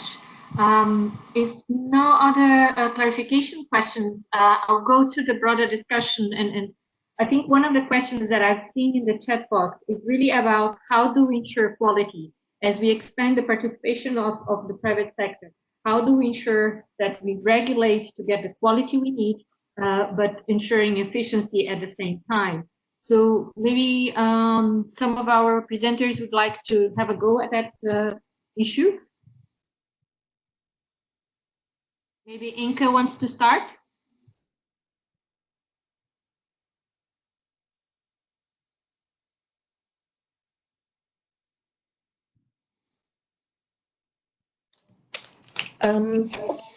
Yeah, this is an extremely critical question. And I think in general, as a starting point, the potential of strategic purchasing policy instruments to be used to enhance and incentivize providers to focus more on quality, I think is maybe not fully exploited. Now, specifically for this crisis, I mean, in this blog, and maybe I should add that this is really based on country experience. We collected, first of all, what is it that countries are doing? What is country practice? And then, you know, put that together, synthesize that into these 5 action points. And so what Alberto showed in the beginning of his slide, just sort of on the side to say on UHC 20, we also had posted that there on UHC 2030, but also on P4A. So this, we're talking about these 5, talking about the same 5 key measures. But coming back to the question, so I think the key issue on the one hand is to have a mix of payment methods that doesn't encourage or incentivize providers to engage in under provision or in skimping, basically meaning to sort of reduce quality. But on top of that, you know, aligning and setting up a payment mix, I think there is huge potential in the contracting process. And as countries are scaling up their as countries are using or referring more to the private sector capacities, I think these contract procedures, while we say they should be quick and accelerated and maybe simplified procedures, I think in terms of making clear what is expected in terms of quality, compliance with treatment standards, there is a potential to really clearly spell that out in the contracts. And then to be quite clear in what is happening when these treatment standards are not being abided with. Maybe that as a starting point. I think there are many more policy instruments, but I think we heard examples from India as well. So I think it would be great to hear also about India. Thank you very much. Yes, thank you very much, Inka, for that. And as I said, it would be good to hear further from our countries who already shared some of the experiences in this regard. So maybe Dr. Praveen wants to share more about how India is managing contracts in terms of ensuring efficiency and quality at the same time. Over.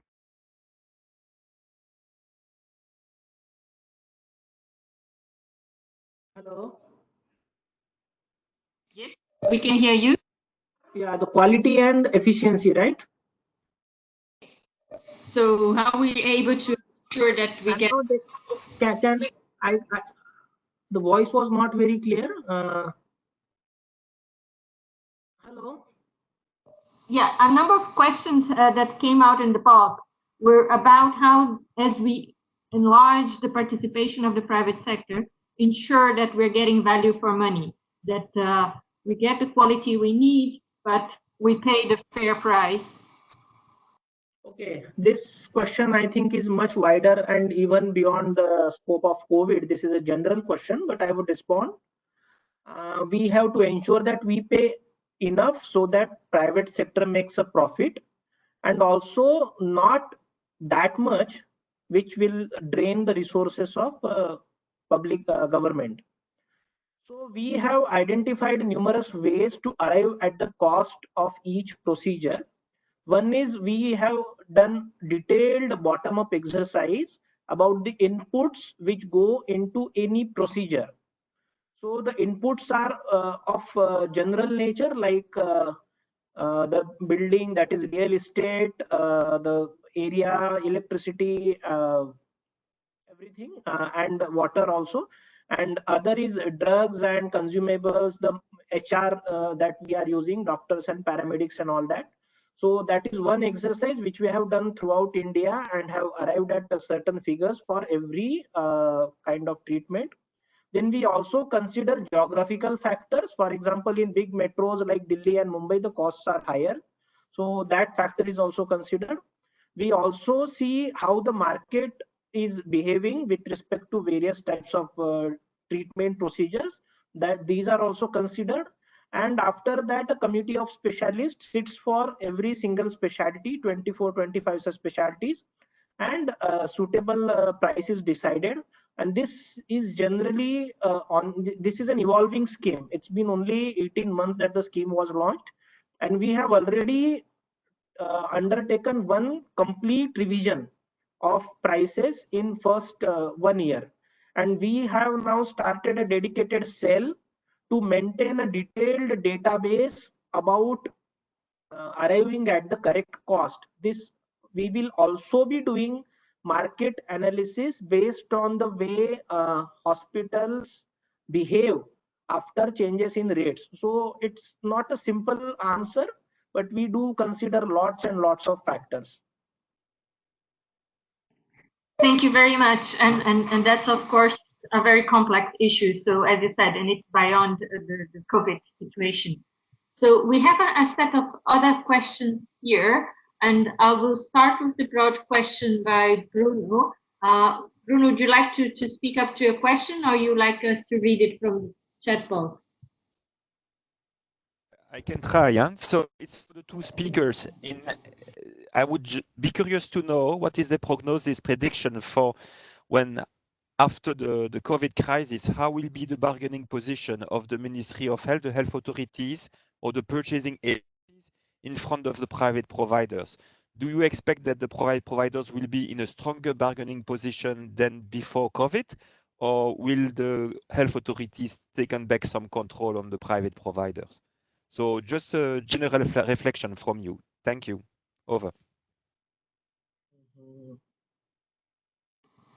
Maybe we can start with Dr. Alberto now. Yes. Yeah, thank you, Valeria. So that's a very good question. In this time of uncertainty, maybe we can just make an intelligent guess, or attempt at a guess at least. For the longest time, private providers have been on a very strong position when it comes to their interaction with the Philippine Health Insurance Corporation. One of the reasons why the Universal Healthcare Law was enacted was to somehow rationalize or simplify the flow of funds to increase the monopsonistic power, the ability of PhilHealth to, maybe I should use the word, to influence the market. Of course, the economists will know that it's about controlling the market when it comes to monopsony, but no, we just want to influence the market insofar as that is concerned. Now, when COVID came in, the benefit package initially before March was designed based on WHO guidelines, the very first interim guidance on clinical management, which is dated around January. So you could imagine, and I think my colleagues in the WHO will know that that was based on the MERS response. Of course, at the time, it was the best available information. So PhilHealth designed the benefit package according to that. And then the clinicians started speaking out constructively. They would say, what about emerging treatments? Why is the guideline focused so much on pneumonia only? What about, I saw a question of hemoperfusion. So there was a prominent nephrologist who said, you know, cytokine storm can actually be resolved by hemoperfusion. And then all of these other things about high flow nasal oxygen, the role of proning, the role of ventilators, and so on and so forth. In other words, clinicians, the private sector in terms of clinicians, had a stronger say insofar as the clinical aspect is concerned.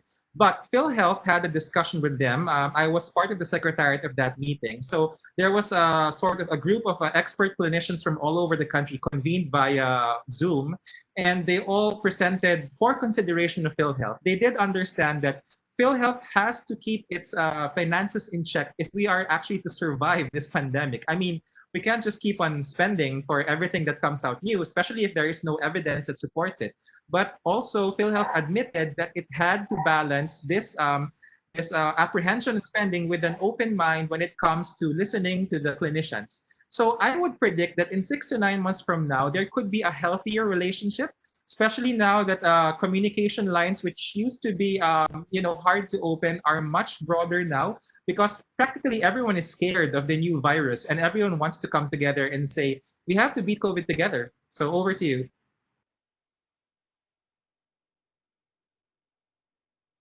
Thank you very much. That was very helpful and enlightening. Maybe someone wants to share some thoughts on this as well.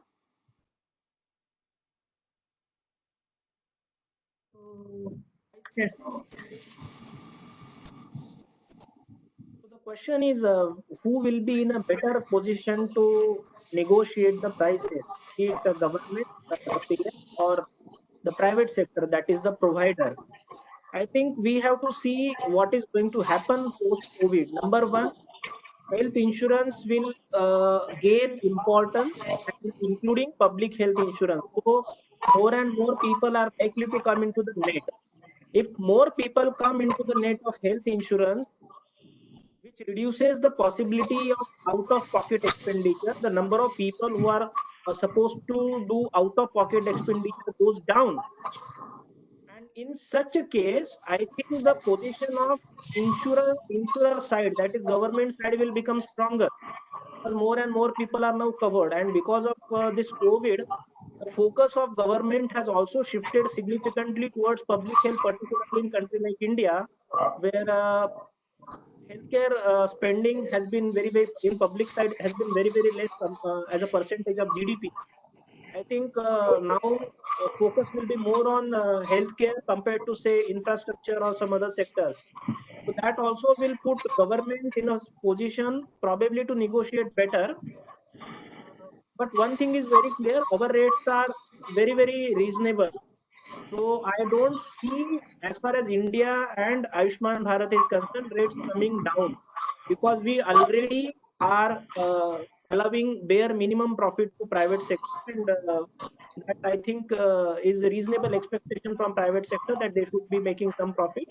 So I think things will unfold like this in coming days. Could I also come in? Yes, please, Inke. Yes, please. Thanks. Yes, this is an extremely important and interesting question indeed. That is underlying the whole discussion about private sector involvement, and it's relevant, pre-COVID, and obviously it might even be more relevant post-COVID.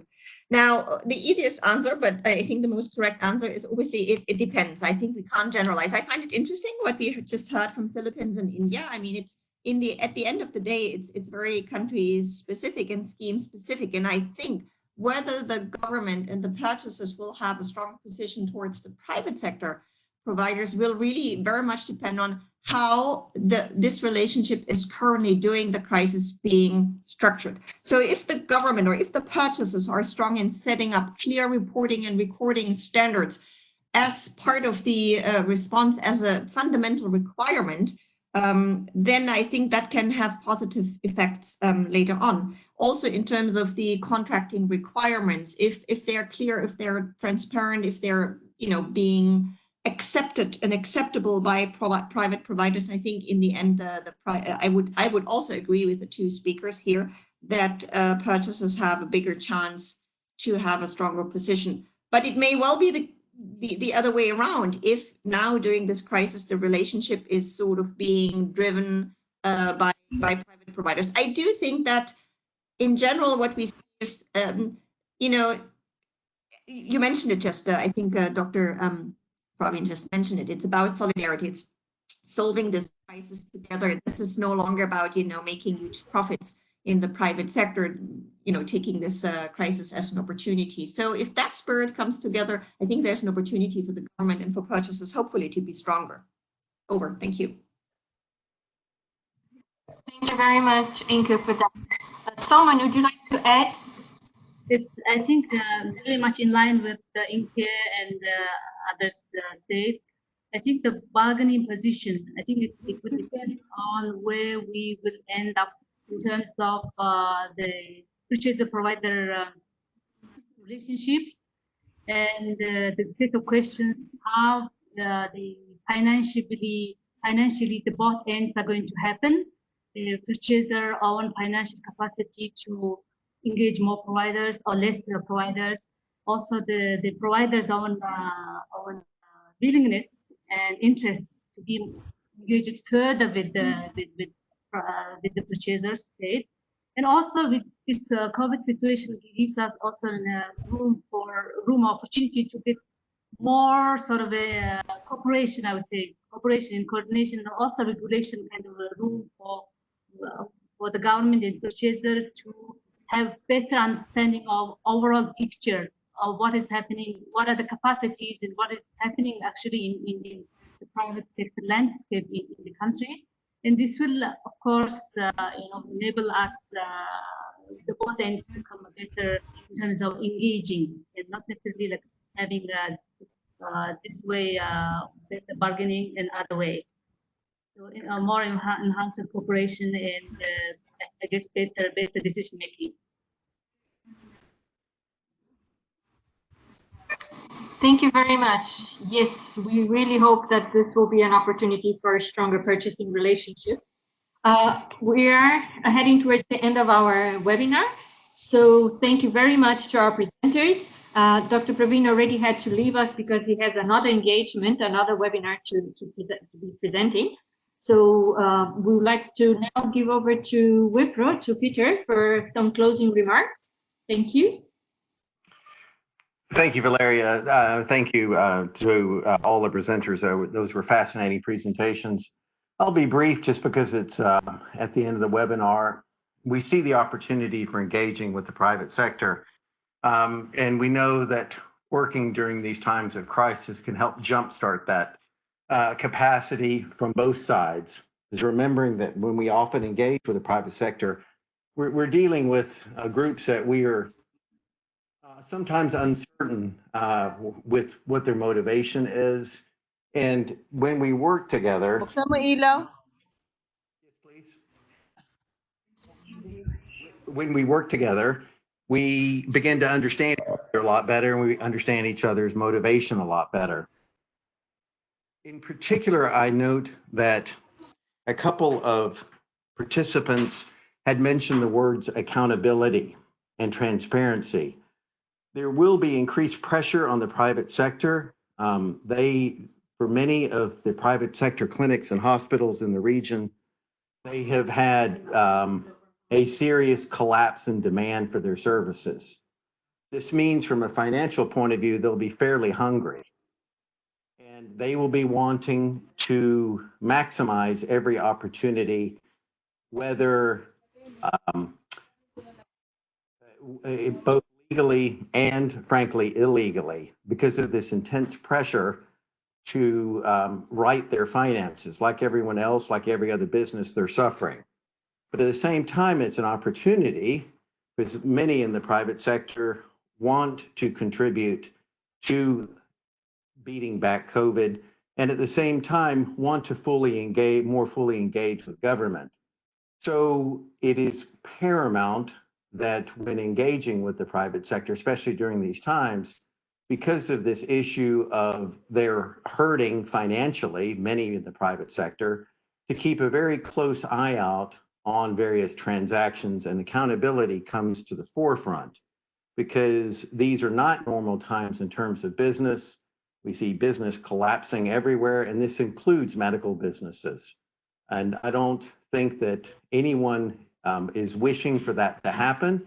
And what we'd rather do is work with the private sector so they can engage more fully with COVID as well as post-COVID.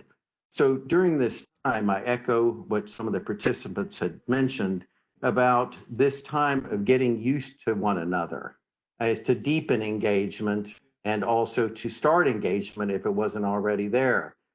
Therefore, then you could start to see that these are places in which the state and the private sector have similar goals, and these are also places in which they can march forward together in the post-COVID response. Over.